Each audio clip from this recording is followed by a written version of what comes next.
भूर्भुवः स्वः तत्सवितुर्वरेण्यं भर्गो देवस्य धीमहि धियो यो नः प्रचोदयात्।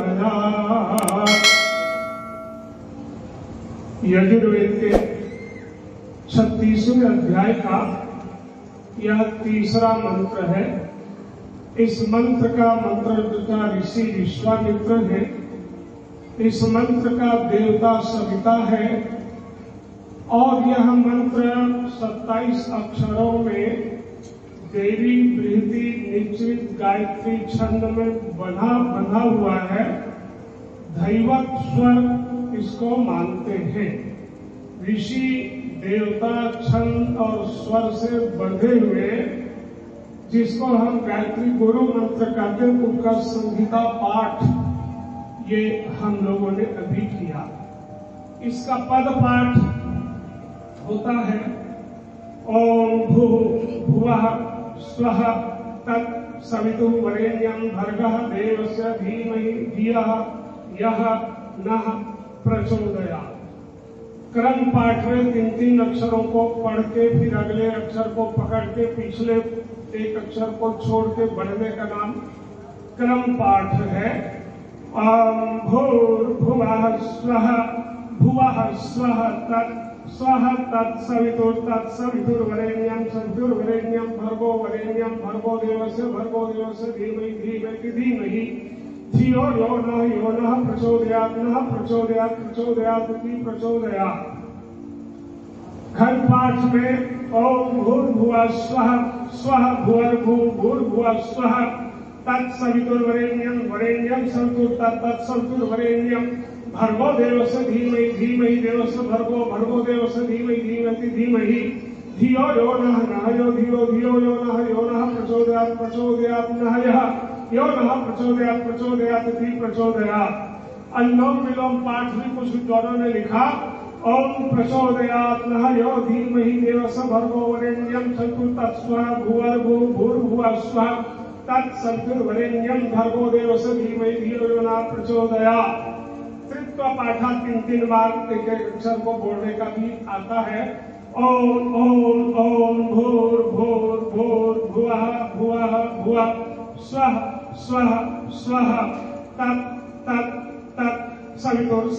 सवितुर्वरेण्यं भर्गो देवस्य धीमहि धियो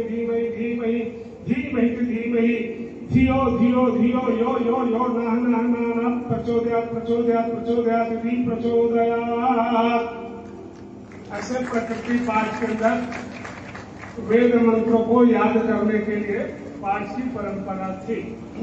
पूज्य स्वामी यज्ञदेव जी महाराज, सम्मानीय आचार्य अरुण देव जी, पूज्य पंडित काशीराम अनंत जी, उपस्थित सम्मानीय भद्रजनों, मित्रों, पूजनीय मातृशक्ति प्रिय बच्चों, रात्रिकालीन सभा के बोनस की सभा है ना। बोनस में अब कुछ बढ़िया बात कर रहे हैं। यज्ञ के वैज्ञानिक पक्ष और चिकित्सीय पक्ष की चर्चा हम लोग करते रहे और ये भी जाना हम लोगों ने अग्नि, मंत्र और आहुति तीनों से यज्ञ बनता है। तो मंत्र पर तो कुछ चर्चा हुई नहीं। मंत्रों में मूल भाव ओम का आता है। ओम अपद है, हर मंत्र में जुड़ता है। वाक्य मंत्रों में संग्रहित होते हैं, वाक्यों में वर्ण होते हैं, वर्ण अक्षरों से बनते हैं और अक्षर प्रणव से बनते हैं। तो पूरे मंत्र का मूल प्रणव को माना। प्रणव ओम ये सब में लगता है। पूरी चर्चा मुझे कहने बता दी माननीय काशीराम अनंत जी ने। शुरुआत जो भजन की बढ़िया की और कहा कि वेद के ऋषि प्रेरणा करते ओम करतो स्मरा के क्रिया कर्मशील जीवो ओम का स्मरण करो। ओम प्रतिष्ठा, ओम में स्थित हो जाओ। ओम खम ब्रह्म और ओम आकाश की तरह सबसे बड़ा ब्रह्म बेहद है। नासा के वैज्ञानिक माननीय ओम प्रकाश पांडे जी ने जो बातें बताई थी उसमें उन्होंने कहा कि नासा के वैज्ञानिकों ने अश्रव्य ध्वनि को खोजने के लिए जो यंत्र भेजे ब्रह्मांड में, उसमें सारी ध्वनियों को पकड़ा, चाहे घर घर की ध्वनि हो, चाहे मशीनों की ध्वनि है, चाहे और पक्षियों, सारी ध्वनियों को सुनते सुनते उसको सूक्ष्मता की ओर ले गए। हम लोग लगभग 70-80 डेसिबल ध्वनि को सुनते हैं। अधिक हो जाए तो हानि पहुंचता है, कम हो जाए तो फिर अनहद लाभ की ओर आता है नाद में। तो नासा के वैज्ञानिकों ने ब्रह्मांड में चल रही ध्वनियों को पकड़ा और पकड़ते पढ़ते उन्होंने इलेक्ट्रॉन, न्यूट्रॉन और प्रोटॉन के अंदर जो ध्वनि काम कर रही, उस ध्वनि को जो अश्रव्य है, सुनाई नहीं पड़ती, लेकिन ब्रह्मांड में चल रही है 500 डेसिबल बिलो। नीचे जा करके जब ध्वनि को खोजा तो पूरे ब्रह्मांड में केवल अस्पष्ट रूप से ओम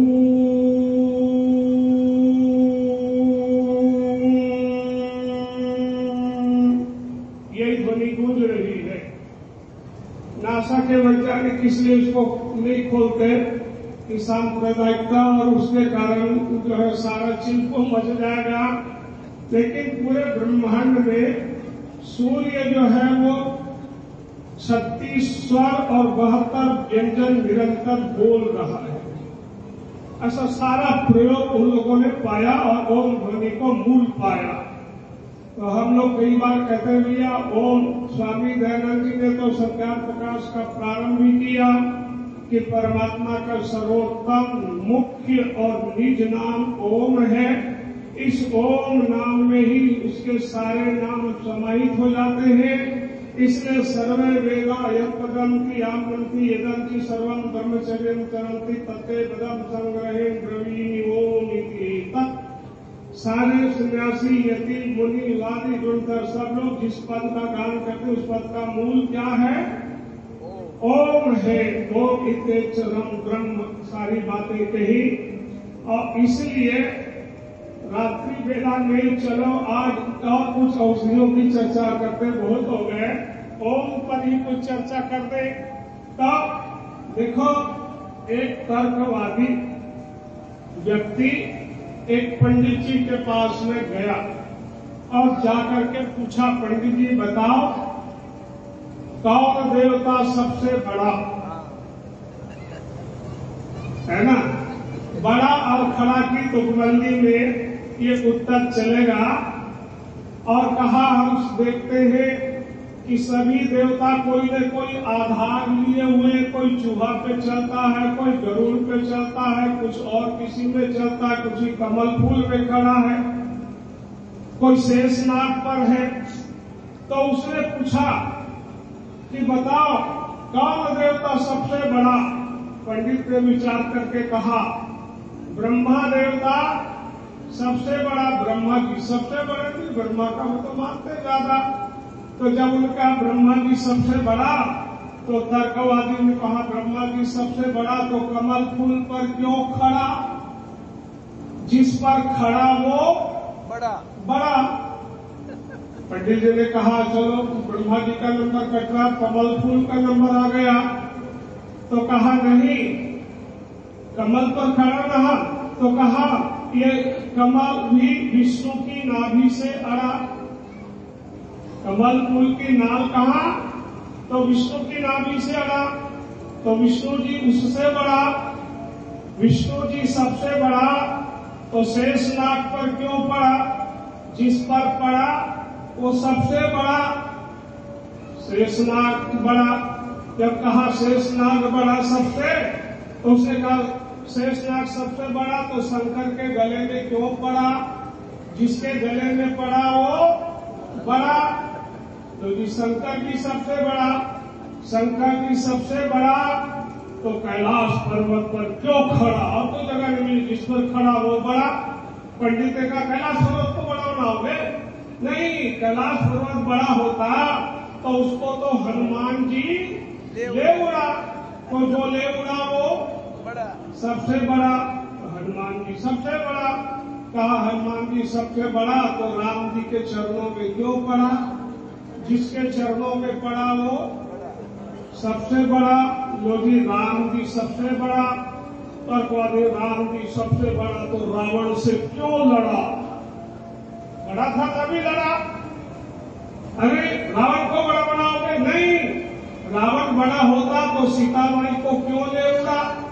बड़प्पन तो थी नहीं है, जिसको ले उड़ा। तो सीता माई सबसे बड़ी, सीता जी सबसे बड़ी, तो अशोक वाटिका में क्यों पड़ी? जहां पड़ी वो बड़ी, अशोक वाटिका तो सबसे बड़ी। तो तत्ववादी का अशोक वाटिका तो इसी प्रकृति में खड़ी और प्रकृति उससे बड़ी, और ये पूरी प्रकृति ओम की शक्ति से अड़ी, इसलिए ओम की शक्ति सबसे बड़ी और उसका आधार ओम सबसे बड़ा, इससे कोई नहीं बड़ा। ओमनीसिएंट, ओमनीप्रेजेंट, ओमनीपोटेंट, यही तीन अर्थ करते हैं ना, सर्वशक्तिमान, सर्वक्षक, सर्वपालक। ओम है, इसलिए जब हम ओम कहते हैं तो सीधा ब्रह्मांड के द्वारा ब्रह्म तक पहुंच हो जाती है। बेरोक तो बीच में कोई बिचौलिया, कोई दलाल नहीं, सीधा ओम कहो तो सोते जागते बैठते और हर मंत्रों में ओम ओम ओम लगा लगा करके पढ़ते, तो महत्वशाली तभी तो पढ़ते हैं। इसलिए ओम जो है एक शक्ति है, विषय के विषधर जब डसे ओम जड़ी को चबाओ, और ओ असकहत ही निकसत पाप पहाड़, और माँ आवन देती ही बंद होत किवाड़। ओ कहने से अंदर से पाप का पहाड़ श्वास के साथ में निकल जाता हो। और माँ जैसे हलंतमा है ना आधा, और आधा हलंतमा कहते हैं मुख बंद हो जाते हैं, एक किवाड़, एक दरवाजा बंद हो जाता है, वो निकला हुआ पाप फिर नहीं घुस पाता। इसलिए ओम जो है ना बहुत स्वाभाविक है, परमात्मा की व्यवस्था के अनुसार ये इसको स्वाभाविक दिया। बच्चा संसार में पैदा होते ही ओम की ध्वनि में रोता है। व्यक्ति जब भरपेट खूब खा लेता है और नहीं खा सकता और डकार लेने लगता है तो ओम के सिवा कुछ निकल ही नहीं सकता, और कुछ निकालने की कोशिश करेगा गड़बड़ हो जाएगा। इसलिए ओम बड़ा स्वाभाविक है। ओम जड़ी को चलाओ। बढ़िया किसी ने लिखा, एक आदमी नौकरी ढूंढते चला गया, सेठ जी बैठा था गद्दी में, सेठ जी नौकरी चाहिए। सेठ ने कहा क्या काम करोगे? बोले मैं सब काम करूंगा, जो काम आप बताओगे वो मैं करूंगा। अच्छा, शर्त मेरी कि मुझे खाली मत छोड़ना, मुझे काम में लगाए रखना। सेठ ने कहा इतना अपने मन से शर्त लगा रहा, अच्छा नौकर कहाँ मिलेगा? चलो ठीक है, तय कर लिए इतना पैसा। अब उसको सेठ जी ने काम बताना शुरू किया। रामू झाड़ू लगा। अब झाड़ू लगा के तुरंत खड़ा हो गया। सेठ जी काम बताओ, पानी भर। अब सेठ जी खाता वही लिखना भूल गए। उसको लगने लगा कि ये मेरा नौकर है कि मैं इसका नौकर हूं काम बताने के लिए। पड़ोसियों काम बताने लगे, जाओ वहां झाड़ू लगा, वहां पानी भर, वहां इधर वो कर, सब जगह से काम करे जल्दी और आके खड़े हो जाए। इतना फुर्तीला। सेठ जी परेशान हो गए, अरे मैं कुछ नहीं कर पाया, उसको बताया। तो उन्होंने अपने गुरु जी को फोन किया, गुरु जी ऐसा ऐसा फंस गया हूं, क्या करूं? तो गुरु जी ने क्या कहा, अच्छा उपाय सोचो, अपने घर के आंगन में एक सीढ़ी लगा दो, निशानी सीढ़ी। अब उस नौकर से कह दो जब इधर दूसरे काम से शुरू हो तो मुझसे काम नहीं पूछना, तुम्हारा एक ही काम है, तो सीढ़ी में चढ़ो उतरो, चढ़ो उतरो, काम कभी खत्म ही नहीं होगा और तुमको पूछेगा नहीं। गुरु जी का अच्छा उपाय यही करने लगा। देखो ये आत्मा रूपी है ना सेठ जी और मन रूपी नौकर कितना तेजी से काम करता है। खूब ये जागृत हो मुदे के देवंतम सुप्त सतत हुए दुर्लभ मंत्रों के सामने में मना संकल्प 6 मंत्र है। ऐसा मन तेजस्वी मन दूर दूर जाता है। मन की शक्ति को बिजली में कन्वर्ट किया जाए तो 3 मेट्रोपॉलिटन जो शहर है महानगर है उसको 3 दिन तक बिजली सप्लाई की जा सकती है। मन इतना शक्तिशाली तेज है। तो कहा कि जब अपने आंगन छेदा में आप ओम का सीढ़ी ऐसी सीढ़ी लगा दो, माने ओम के जप में उसको लगा दो, ओम ओम ओम ही जपते रहे तो मन कभी खाली नहीं होगा, शैतान का घर नहीं बनेगा। इसलिए इस कहानी का मतलब ये हुआ कि निरंतर सोते बैठते उठते जागते सभी समय केवल ओम ओम की ध्वनि का उच्चारण करो। ये बड़ा स्वाभाविक है, श्रेष्ठ है, उत्तम है, हर मंत्र में लगता है और मंत्र का मूल प्रणव का आधार ओम है। इस ओम का जप हमें करना चाहिए, गायत्री का जप आदि करना चाहिए। तब थोड़ी चर्चा करती है ना, आप और ज्यादा नहीं बढ़ाएंगे। और कोई बोलेंगे क्यों मुकेश जी? मेरी ड्यूटी लग गई। ठीक, हाँ समय हो गया, इसलिए थोड़े कहने को बहुत समझना और मंत्र का भाव रहा था तो वो भी आज अंतिम दिवस है, किसी को नींद भी नहीं आएगी। आपके अंदर सुबह फिर लेट हो जाएंगे। अभी 10 बजने आ गए हैं। हाँ 10 बजे।